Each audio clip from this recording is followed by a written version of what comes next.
solo piece that he could consider playing on his tours the next season. Being a lover of folk tunes, I decided to turn the composition into a short suite, using 4 folk songs representing areas from which my wife's and my own progenitors came, hence the title Connections. As Dr. Kimball mentioned, the 4 movements of the suite are based on 4 different folk melodies representing various geographical areas where both his and his wife's ancestors lived. The areas represented are Yorkshire, England, his wife's birthplace and ancestral home for generations; Scotland, through his Campbell side; Wales, one of his great-grandmothers; and England, his mother's family and their English pioneer heritage. I will allow Dr. Campbell to introduce the first movement and give us a bit of his history with the folk tune. The music of the first section represents Yorkshire, England, my wife's birthplace and ancestral location for generations. The underlying folk song is entitled On Iltimor Bat Hat, meaning without a hat. The text asks the question, where have you been since I saw you? Answer, on Iltimor without a hat. The person asking the question continues, you're bound to get your death of cold. Then you'll die, and we shall have to bury you. The worms will come and eat you up. The ducks will eat up the worms. We'll eat the ducks, and then we shall all have eaten thee.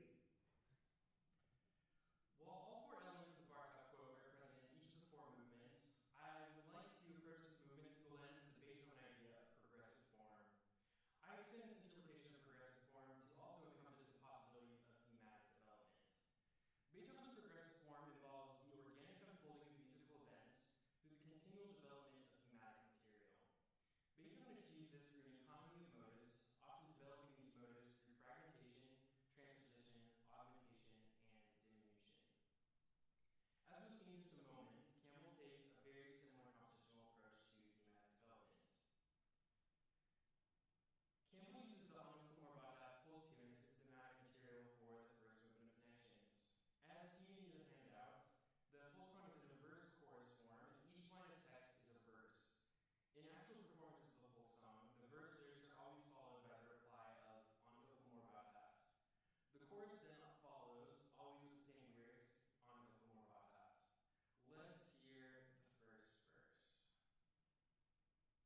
the hour, see the front of battle lower, see proud approach proud Edward's power, chains and slavery.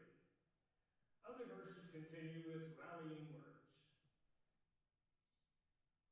Like the first movement, the form of the second movement does not easily fit within any traditional form labels. The second movement is a bit different from the others in the suite in that it uses two distinct melodies rather than a single full song. Campbell uses these two distinct melodies to create formal division,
The bottom voice functions as the bass, moving chromatically upward for most of the phrase, creating harmonic motion and tension that will resolve again at the end of the phrase.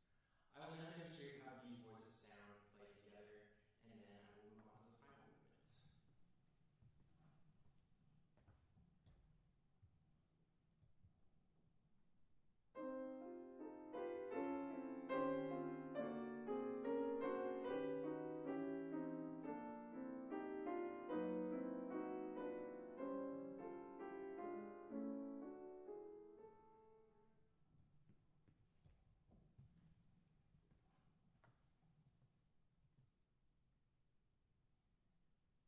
The final movement, the handcart song, Variations on Theme, is the most sophisticated and substantial of the set. Dr. Campbell will provide us with another introduction to the movement and the history of the folk song. And representing England, land of my mother's family, the 19th century English tune that was written for light-hearted lyrics entitled The King of the Cannibal Islands was retexted with words to cheer and encourage Mormon pioneer handcart companies moving toward the valley of the Great Salt Lake. The text of the refrain is simple and straightforward. For some must push and some must pull as we go marching up the hill. So merrily on the way we go until we reach the valley-o. This movement is composed of a set of variations on the short handcart song's borrowed melody. Now that we've traced the influence of each of the composer components mentioned by Bartok, with Beethoven's possibilities of progressive form in the first movement, Debussy's reawakening of the harmonic possibilities in the second, and Bach's transcendent counterpoint in the third, I turn to the final component of the Bartok quote. Bartok asks a question which I echo. Is it possible to make a synthesis of these three great masters, a living synthesis that will be valid for our time? The sophistication and internal logic of this movement's formal construction are quite impressive. The form is dual functioning, operating both as a theme of variations and an arch form. The movement consists of a theme, 9 continuous variations, and a slightly altered restatement of the theme at the end, which functions like a coda. The organization of variations follows an arch form, with variation 5 as the core of the piece. Variations are then paired around the central variation. The 3 interpair variations also share inversional relationships. Variation 6 is an inversion of variation 4, variation 7 is an inversion of variation 3, and variation 8 is an inversion of variation 2. Symmetry through the arch form is a prominent feature of this final movement, which also harkens back to Bartok's use of arch form in works such as his 4th String Quartet and the Concerto for Orchestra. This movement features one of Campbell's most notable and innovative compositional techniques, a technique that I describe as intervallic expansion and contraction. I define intervallic expansion and contraction, or IEC for short, as a compositional technique in which pitch content is determined by intervallic relationships that consistently expand or contract. I propose 2 types of IEC, melodic and harmonic. In its most fundamental and strict form, melodic IEC occurs when the intervals of a melody consistently expand or contract from one note to the next. Campbell explicitly demonstrates this concept in this selection titled Lonesome Road from his folk songs a la carte. In this example, the distance between notes, measured in number of semitones here, increases by a semitone with each note. Here, I am using dotted slurs to show where each interval is measured. He begins with an interval of a single semitone, or a minor second, which steadily expands as the line ascends until the distance of 7 semitones, or a perfect fifth, is reached. The intervals then contract as the line descends. Harmonic IEC, in its most fundamental strict form, occurs when the harmonic intervals increase or decrease from one harmony to the next. The 6th variation of the handcart song is an excellent example of this. The right-hand dyad begins with a distance of 4 semitones, or a major third, and the distance between the 2 notes of the dyads consistently expands by 1 semitone until a distance of 12 semitones, or an octave, is reached. Campbell uses both harmonic and melodic IEC in a variety of iterations throughout this movement, and several of his other pieces. So far, in my research, neither I nor any of my advisors have come across any other pieces that employ this same technique in the unique way that Campbell does. Campbell's use of intervallic expansion and contraction is also an excellent example of both the WC and Beethoven components. The possible applications of IEC are numerous, which reflect the WC ideal of reawakening the possibilities of harmony. Campbell also often applies IEC as a developmental technique. This clearly reflects the possibilities of progressive form and thematic development. IEC appears in each variation of this work, and I will present a few examples, starting with the theme. The theme consists of a full statement of the four-measure folk song. Here is a recording of the folk song. For some must push and some must pull as we go marching up the hill, so merrily on the way we go until we reach the valley of.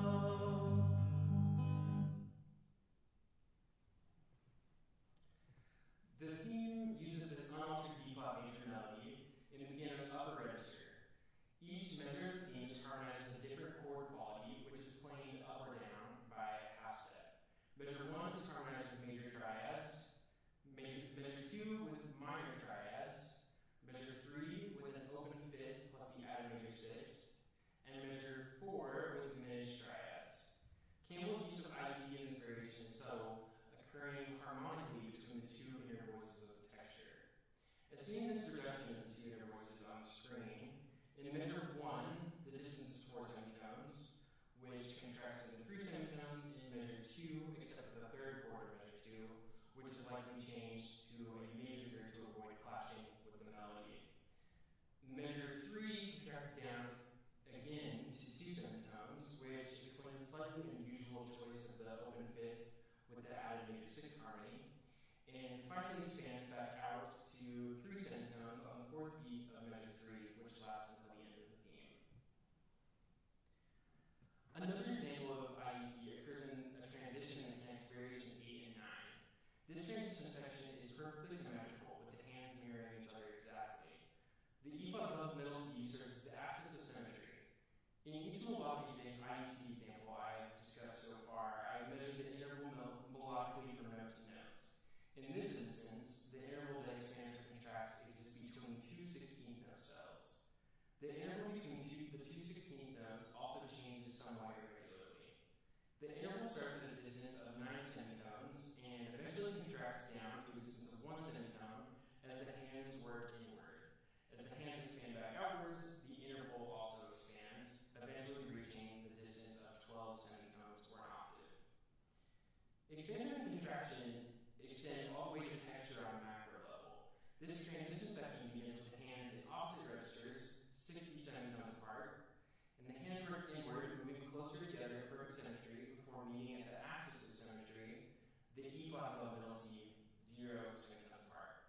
They then begin to expand outward again until they reach the start of variation 9. This transition is also made up entirely of fragments of the original full tune, further reflecting the developmental ideals of the Beethoven component. Other distinctive applications of IEC exist in the variations paired by inversion. One example of this occurs in the paired variations 2 and 8. Variation 2 begins with a new tempo, moderato quasi allegro, in the very lowest and highest registers, with the pianist stretch their full arm span. The left hand begins with steady drum-like 8th note highly chromatic ostinato in the lowest register of the piano. 2 repetitions of the ostinato are heard before the right hand begins an angular 16th note ascent down on the keyboard, made up entirely of fragments of the folk tune theme. Both the left hand ostinato and the right hand 16th note figure use a similar method of melodic IEC. In the left hand ostinato, IEC is used more freely. The interval does not always expand or contract exactly by 1 semitone, and is not always measured between every note. However, the general shape of IEC is still preserved. As before, the dotted slurs show where the interval is measured. In the instance of the descending 16th note figure in the right hand, the interval that expands or contracts exists between 2 notes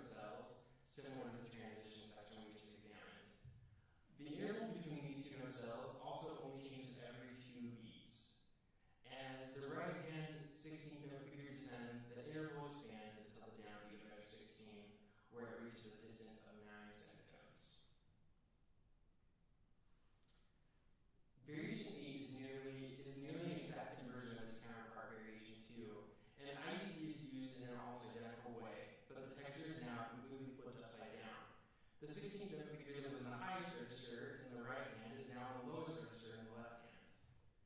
The 8th note oscillator is also flipped, now heard in the piano's highest register. The textures in these variations are generally quite busy, usually with multiple modified iterations of the full tune being heard simultaneously. It is not difficult to see how the Bach component is synthesized into the texture. Another synthesis example occurs in another set of variations paired by inversion, variations 4 and 6. Variation 4 includes a complete and unaltered statement of the handcart song melody in G-flat major. In this variation, Campbell uses 3 distinct voices. The handcart song melody is heard in the highest voice, while the lower 2 voices play winding 16th notes. The distance between the two voices playing winding 16th notes is where the IEC occurs in this variation. Every 2 beats, the distance between the voices either expands or contracts. As you can see, the voices begin 5 semitones apart. Every 2 beats, this distance grows until the voices reach a distance of 9 semitones, at which point it contracts back down. Variation 4 is paired with variation 6, both through inversion and similar applications of IEC. Variation 4 occurs in the top register of the piano, while variation 6 occurs in the lower register of the piano. Campbell also gives the performance instructions that these passages are to be played lightly. Campbell inverts both the melody and the texture exactly. The inverted melody is heard in the bottom voice, while the 2 upper voices are generated via IEC. Campbell takes some compositional liberties with the inverted texture here to preserve the musical narrative and textural clarity. If the texture was inverted exactly, and the weaving 16th notes lines were preserved in this register, the texture would become too muddy and dense for the melody to be heard. Campbell's solution is to simplify the accompaniment texture into dyads that expand or contract from beat to beat. These types of compositional solutions to problems posed by his incredibly intellectual design show that Campbell values both the technical processes he implements and the quality of the musical results they produce. Campbell employs these compositional devices and frameworks without impeding or sacrificing his intended musical effects. The final movement shows Campbell's mastery of the synthesis Bartók was striving for. Each musical idea expressed by Bartók is clearly present in Campbell's music. The IEC process and the way Campbell employs it reflects the synthesis of musical ideals. The presence of Debussy's ideal of an awareness of harmony and its possibilities is clear. Campbell's pioneering of IEC as a new system for generating harmonies certainly fits this bill. As I've shown, Campbell applies the IEC technique in a very developmental way. The variations of IEC evolve organically from one variation to the next. This is a clear manifestation of the Beethoven ideal of the possibilities of progressive form and thematic development. The large-scale structure of the movement is remarkably sophisticated and tightly woven, showing the architectural influence of both Bartók and Beethoven. The Bach ideal of the transcendent significance of counterpoints is clearly present in the polyphonic and contrapuntal textures, often constructed through various forms of IEC. Through these synthesized musical ideals, Campbell created a musical language that is both eclectic and uniquely his own. I believe Campbell achieved Bartók's desired contemporary living synthesis in the connection suite. In this suite, Campbell integrates musical features from his many compositional influences, but frames them in a more contemporary sound world. Through the synthesis of musical ideals, he develops an entirely new and unique compositional process for pitch generation. Campbell creates a living synthesis of the musical ideals of these 3 great masters, while also creating a work and a musical language that is unique, wonderfully compelling, and truly original. In this way, Connection serves not only as a musical representation of his connections with the cultures of his ancestors, but also as a representation of his connections with his musical influences and lineage. Furthermore, the Connection Suite is Campbell's musical interaction with the cultures of his ancestors and with his musical influences.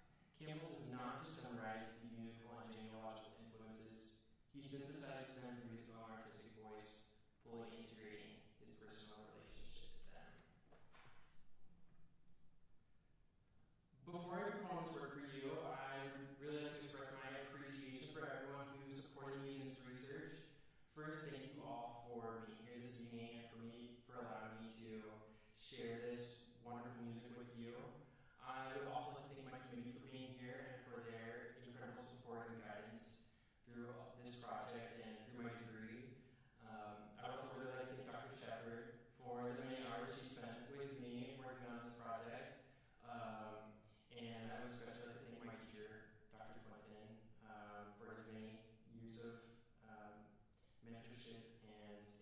me, and I'm really grateful that we were able to do one last recital together.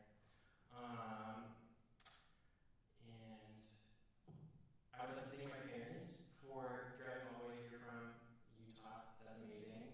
And also Nate for being so supportive and always being my proofreader and editor. And I would also like to just extend an enormous thank you to Hal Campbell's family, especially his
Thank you so much again, everyone, for coming.